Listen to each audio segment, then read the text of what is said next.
নমস্কাৰ বন্ধুসকল, আপোনালোক সকলোকে পোনপ্ৰথমে মোৰ এই অসম জ্ঞান চেনেলটোলৈ স্বাগতম জনাইছোঁ। এতিয়া মই যাবলৈ ওলাইছোঁ হাজোৰ পুৱামক্কালৈ।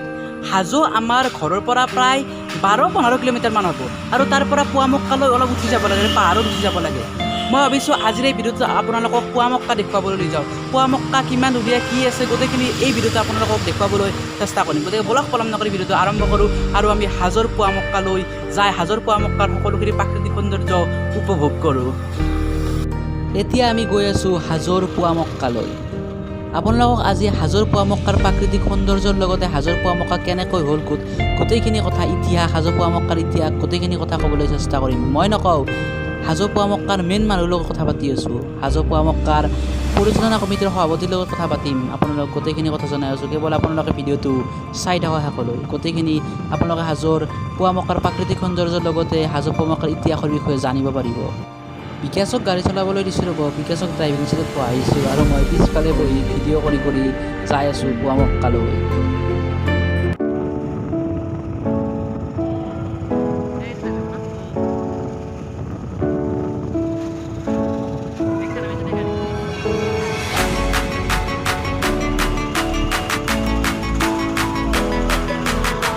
গাড়ীখনত অলপ তেল ভৰাই লওঁ ৰ'ব, ৰিজাৰ্ভত লাগিছে, নহ'লে পুৱামক্কাৰ উঠাতে পাহাৰৰ ওপৰৰ পৰা গাড়ীখন ঠেলিব লাগিব। 220 টকা তেল ভৰাই লওঁ ৰ'ব। এই স্কুটিখনত প্ৰায় 450 মানত তেল ধৰে, 450 মানত টেংকি ফুল হৈ যায়। মই এতিয়া 220 টকাৰ ভৰাই লওঁ আৰু এতিয়া মই স্কুটি চলাই আছোঁ আৰু বিকাশে পিছত বহি ভিডিঅ' কৰি আছে। এতিয়া মই স্কুটি চলোৱাৰ কাৰণ হৈছে কাৰণ মোৰ লাইচেঞ্চ আছে আৰু বিকাশৰ লাইচেঞ্চ নাই, আৰু যদি পুলিচে আগুৰে তেতিয়াহ'লে মই লাইচেঞ্চ দেখুৱাব পাৰিম। আৰু এতিয়া আমি আহি পালোঁ কলিতাকুছিৰ চক, আৰু এই কলিতাকুছিৰ চকৰ পৰা প্ৰায় 5 কিলোমিটাৰমান গ'লে আমি পাম হাজো। আৰু হাজোৰ পুৱামক্কালৈ হাজোৰ পৰা পাহাৰত উঠিব লাগিব, পাহাৰত 3 কিলোমিটাৰমান উঠিব লাগিব কিজানি পুৱামক্কালৈ। হাজোৰ চক নাপতে পাব এইখন সুৰেন দাস মহাবিদ্যালয়, হাজোৰ সুৰেন দাস মহাবিদ্যালয়। এতিয়া আমি প্ৰায় আহি হাজোৰ চক পালোঁ। হাজোৰ চকৰ পৰা যদি আমি পূবফালে চিধাই যদি গুচি যাওঁ তেতিয়া পাওঁ আমি হয়গ্ৰীৱ মাধৱ মন্দিৰ। আৰু যদি আমি গুৱাহাটীৰ ফালে গুচি যাই অলপ গ'লে আমি পাম পুৱামক্কা যোৱা ৰাস্তাটো। আপোনালোক দেখুৱাই আছোঁ, চাই থাকক গোটেইখিনি।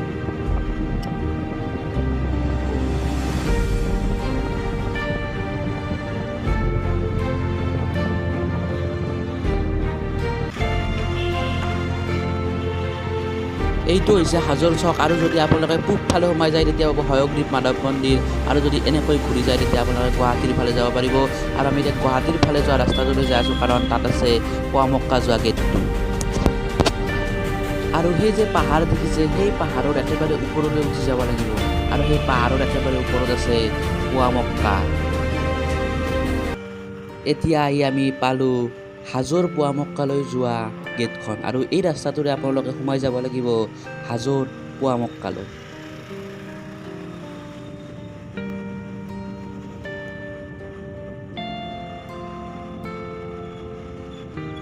এতিয়া আমি পুৱামক্কা যোৱা ৰাস্তাতে উঠি আহিছোঁ, মানে আমাৰ ঘৰৰ পৰাই হাজোলৈকে আহিছোঁ, আৰু হাজোৰ পৰা পুৱামক্কা যিটো পাহাৰত উঠি যায় সেই পাহাৰত উঠি যোৱা ৰাস্তাটো উঠিছোঁ। আৰু ইয়াৰ পৰা কিমান কিলোমিটাৰ হ'ব বিকাশ? প্ৰায় 2-3 কিলোমিটাৰমান হ'ব কিজানি, 3 কিলোমিটাৰ আমি পাহাৰত উঠিব লাগিব, আৰু তাৰপিছত পাই আছোঁ আমি পুৱামক্কা। গতিকে বলক পুৱামক্কালৈ যাওঁ।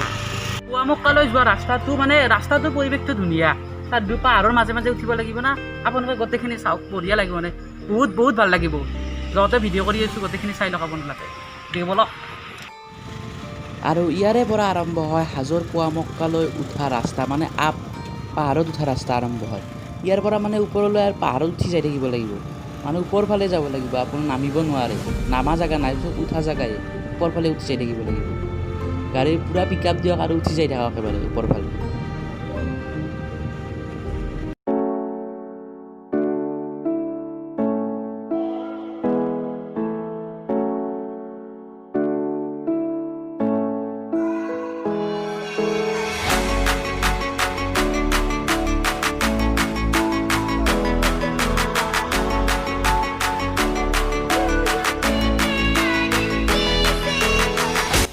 ইয়াতে দেখিছে ল'ৰাবোৰে দৌৰি আছে, এই সকলোবোৰ হৈছে আছাম পুলিচৰ ইণ্টাৰভিউৰ কাৰণে দৌৰি আছে, বহুত ল'ৰা দৌৰি আছে।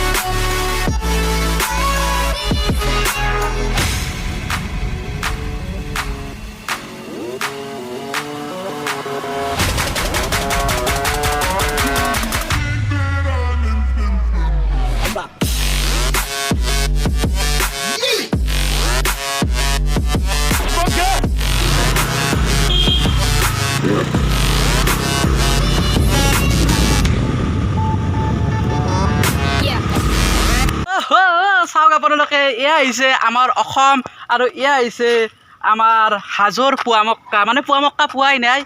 আপোনালোকে প্ৰাকৃতিক সৌন্দৰ্য চাওক হাজোৰ পুৱামক্কাৰ, গোটেইখিনি দেখুৱাই আছোঁ একেবাৰে ভালকৈ, আপোনালোকে চাই থাকক কেৱল।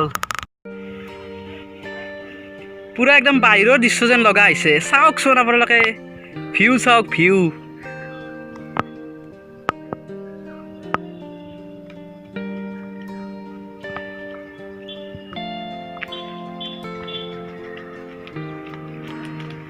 চাওক এই ঠাই চাওক কিমান ধুনীয়া। আমাৰ অসমত থকা যেন লগা নাই, কিবা বেলেগকে আহিছোঁ, বেলেগ কাউণ্ট্ৰিকে আহিছোঁ, কিজানি বাহিৰকে ফৰেইনকে গৈছোঁ, তেনেকুৱা এটা অনুভৱ হৈছে। আচলতে আপোনালোক হাঁহিলেও আহিব, মই কিন্তু প্ৰথমবাৰৰ বাবে আজি পুৱামক্কালৈ আহিছোঁ। মানে বহুত ল'ৰা ছোৱালী সেইকাৰণে ইয়ালৈ আহে, কাৰণ ইয়াৰ প্ৰাকৃতিক পৰিৱেশটো উপভোগ কৰিবলৈ আহে। মানে ইয়ালৈ আহি সঁচাকৈ বহুত, মানে মনটো, গুৱাহাটীত বহুত ঠাই ঘূৰিছোঁ, কিন্তু এনেকুৱা ঠাই আজিয়ে প্ৰথম দেখিছোঁ। মানে বহুত ভাল লাগিছে। সেই ব্ৰহ্মপুত্ৰ নদী ইয়াৰ পৰা দেখিবলৈ পাই, এইটো ব্ৰহ্মপুত্ৰ নদী হয়তো আপোনালোকে দেখিবলৈ পাইছে। মই মোবাইলৰ কেমেৰাৰে ভিডিঅ' কৰি আছোঁ যদিও আপোনালোকে হয়তো অলপ হ'লেও দেখিবলৈ পাইছে। এই তাত আছে ব্ৰহ্মপুত্ৰ নদী, আৰু এইফালে চাওক কি ধুনীয়া পৰিৱেশ, চাওক আমাৰ অসমৰ বিউটি। এয়া আহিছে আমাৰ অসম। পুৱামক্কা ইয়াৰ পৰা আৰু 1 কিলোমিটাৰ আছে, 1 কিলোমিটাৰ জেগা আমি যাব লাগিব। এতিয়া আমি আহি উপস্থিত হ'লোঁ পুৱামক্কাৰ সন্মুখত। এতিয়া গাড়ীখন ইয়াত পাৰ্কিং কৰি থৈ ৰ'ব, তাৰপিছত পুৱামক্কালৈ উঠি যাম ভিতৰলৈ। আৰু এতিয়া আমি আহি পালোঁ পুৱামক্কালৈ, হাজোত থকা পুৱামক্কালৈ। মানে এতিয়া ওপৰৰ ফালে উঠি আছোঁ, মানে ইমানটো পাহাৰৰ ওপৰত উঠিলোঁ, এতিয়া আৰু চেৰি দি যাই আছোঁ।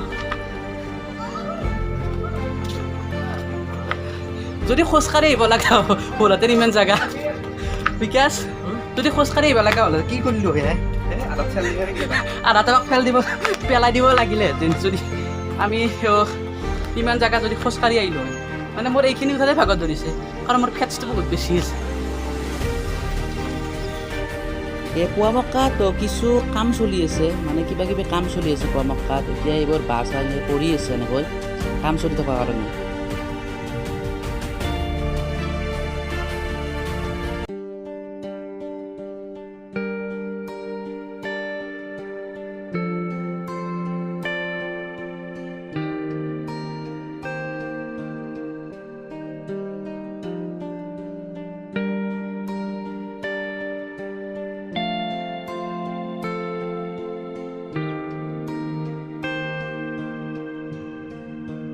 আৰু এয়াই হৈছে হাজোত থকা ঐতিহ্যমণ্ডিত পুৱামক্কা।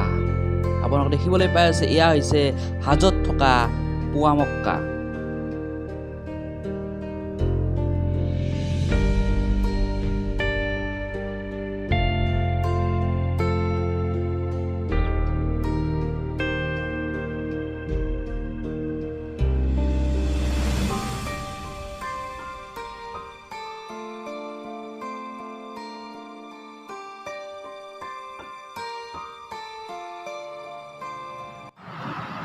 এতিয়া মই হাজোৰ এই পুৱামক্কাটোৰ বিষয়ে কিছু কথা জানিবলৈ চেষ্টা কৰিম এই পুৱামক্কাৰ সভাপতি তৌফিক হুছেইন ছাৰৰ পৰা। ছাৰ, এই পুৱামক্কাৰ বিষয়ে কিছু কৈ দিয়ক। এই পুৱামক্কাৰ বিষয়ে ক'ব গ'লে তেখেতৰ নাম হজৰত শ্বাহ চুলতান গিয়াছুদ্দিন ৰহমতুল্লাহ আলাহি। তেখেতৰ নাম সুদূৰ ইৰাক বাগদাদ চহৰৰ পৰা আহিছিলে প্ৰায় 1000 বছৰ আগত। তেখেতৰ লগত 69জন শিষ্য আহিছিলে লগত, আহি ইয়াতে ইয়াৰ পৰা তেওঁলোকে ধৰ্ম প্ৰচাৰ কৰিছিল। হিন্দু মুছলিম বৌদ্ধ ধৰ্মৰ সকলো লোকৰ লগতে মানে এটা মিলা প্ৰীতিৰে ভাৱ গঢ়ি উঠিছিল ইয়াতে। তেওঁলোকে সেই সময়ৰ কথা কৈছোঁ মই, সেই সময়তে যিহেতু এটা মোৰ মিলনভূমি। তাৰপিছত ইয়াতে তেওঁৰ ইণ্টেগ্ৰেল হৈ সেইটো তেখেতৰ বজাৰ যাক লিখাই আছে তাত হজৰত শ্বাহ চুলতান গিয়াছুদ্দিন ৰহমতুল্লাহ আলাইহি ওচৰে পাঁজৰে যিখিনি মাজাৰ আছে তেওঁলোকৰ শিষ্যবিলাকৰ তেখেতৰ মানে এটা লিংক আছে মানে দিল্লী নিজামুদ্দিন চিস্তি ৰহমতুল্লাহ আলাইহিৰ লগত। তেওঁ ইয়াতে নমাজ পঢ়াৰ কাৰণে এইটো প্ৰথম মছজিদ নিৰ্মাণ কৰিছিল। এইটো হৈছে অসমত প্ৰথম মছজিদ। তেখেত ইৰাক বাগদাদ চহৰৰ পৰা আহিছিল যদিও তেওঁ বাদশ্বাহ আছিলে। গোটেই ৰাজত্বভাৰ এৰি ইয়ালৈ আহি ইয়াতে গোটেইখিনি ধৰ্ম প্ৰচাৰ কৰি ইয়াতে লাষ্টত ইণ্টেগ্ৰেল হয় ইয়াতে তেওঁ সমাধি দিয়া হৈছে। মক্কাৰ পৰা এপোৱা মাটি আনি যে ইয়াত দিয়া বুলি কয় সেইটো অলপ সেইটো নহয়, সেইটো মিছা কথা। মানে আমি কিতাপত কিছুমান কয় যে মক্কাৰ পৰা এপোৱা মাটি আনি পোৱা মক্কা দিয়াৰ কাৰণে নামটো পোৱা মক্কা হ'ল। নাই, সেইটো নহয়। পোৱা মক্কা মানে যিখিনি মানুহ আহিলে আহি তেওঁলোকে এটা যেনেকৈ আমাৰ মন্দিৰত যাওঁ এটা আশা লৈ কৰ্মকৰ্তা আহে যিটো কষ্ট সাধন কৰি পবিত্ৰ মানে যিটো পায় সেইটোকে পোৱা মক্কা বুলি কয়। পোৱাটোকে পোৱা মক্কা বুলি কয়। সেইটো মানে যেনেকৈ আমাৰ মাধৱ মন্দিৰত যেনেকৈ মথুৰাৰ লগত মিলাব নোৱাৰি, গংগাৰ লগত মিলাব নোৱাৰি, ঠিক তেনেকুৱাকৈ আৰৱৰ সেই এপোৱা মাটিৰ লগত আমাৰ এখেত হৈছে আউলিয়া। তেওঁলোক হৈছে আল্লাহৰ বান্দা। আল্লাহৰ আমি কেনেকৈ এৰিব, সেইটো এটা মানুহৰ প্ৰচলন। ঠিক আছে, ধন্যবাদ দাদা আপুনি পোৱা মক্কাৰ বিষয়ে জনাই দিয়াৰ বাবে। গতিকে এতিয়া আপোনালোকে সভাপতি ছাৰৰ পৰা গম পালে এই পোৱা মক্কাৰ বিষয়ে। গতিকে আপোনালোকে এই পোৱা মক্কালৈ আহিব পাৰে আৰু পোৱা মক্কাৰ যি আপোনাৰ প্ৰাকৃতিক সৌন্দৰ্য মাহাত্ম্য গোটেইখিনি জানিব পাৰে। গতিকে এই পোৱা মক্কালৈ আহক, আপোনালোকে আহি ইয়াৰ গোটেই পৰিৱেশ আৰু মাহাত্ম্যৰ বিষয়ে জানক।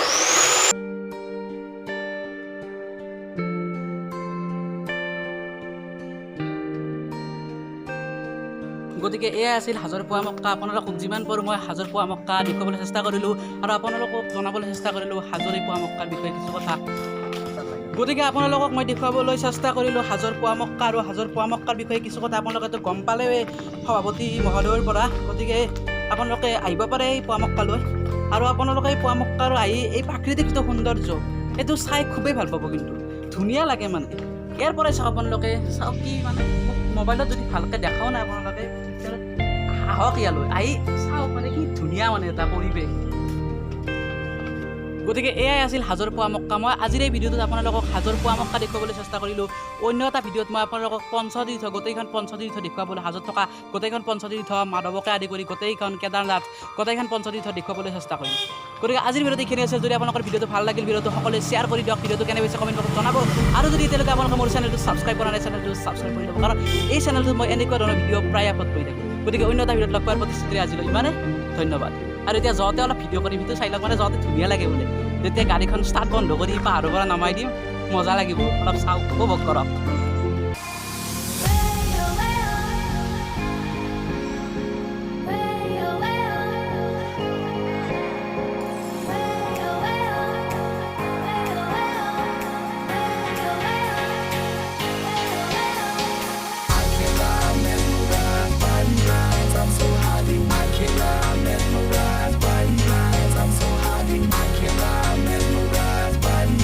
I'm so hard in my killer.